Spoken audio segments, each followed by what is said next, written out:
Hello everyone, আসসালামু আলাইকুম। আজকে আন্টির বাসায় দাওয়াত ছিল, তো আমি আর আপু একদম রেডি হয়ে বের হয়ে পড়ছি। আন্টির বাসাটা আমার বাসা থেকে একটু দূরে, তাই একটা অটো নিয়ে নিলাম। এখানে আমি আপুকে বলতেছিলাম আজকের আকাশটা অনেক সুন্দর, একদম মেঘলা, রোদ নাই।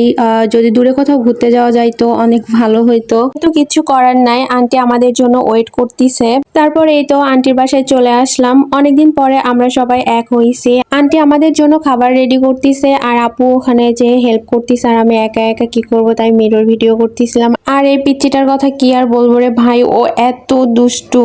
তারপর আন্টি এখানে কিছু ফল কেটে দিছে, সেগুলাই খাচ্ছিলাম। আপু আর পিচ্চিটা এত ফল খাইতে পারে, আমার ফল আবার খুব একটা পছন্দ না, তাই ওরা ফল খাচ্ছে আর আমি বসে বসে নিজের ভিডিও নিচ্ছিলাম।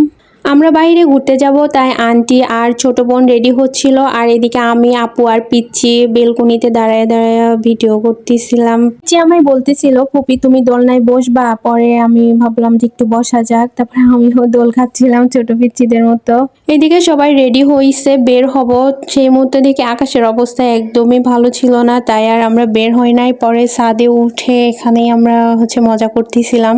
ছাদে অনেক বাতাস ছিল, তাই ভালোই লাগতেছিল। কেন জানি আমাদের সাথে সবসময় এরকমটা হয়, আমরা যেটা প্ল্যান করি সেটা কখনোই সাকসেস হয় না। প্ল্যানগুলো সাকসেস না হলেও সেই মুহূর্তে নতুন কোনো প্ল্যান বানিয়ে ঠিকই মজা করে নেই।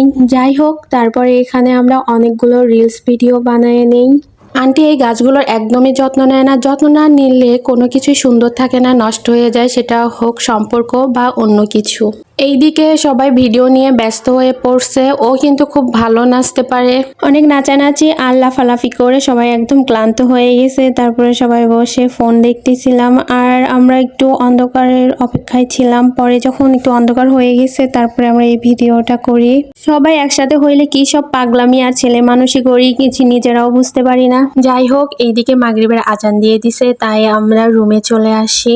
আমরা যেহেতু রাতে এখানে থাকবো না, তাই আন্টিকে বলতেছিলাম যে তুমি খাবারটা রেডি করো, আমরা খেয়ে তারপর বাসায় চলে যাব। পিচ্চিটা রুমে এসে আবার দুষ্টমি শুরু করে দিছে। ও মনে হয় দুষ্টমি ছাড়া কিচ্ছু বোঝে না, ওকে যেটা বলা হয় ও তার উল্টোটা করে। যাই হোক, এদিকে আন্টি আমাদের জন্য খাবার রেডি করতেছে। আন্টির রান্নার কথা কি আর বলবো, মাশাআল্লাহ মাশাআল্লাহ, অনেক বেশি স্বাদ ছিল।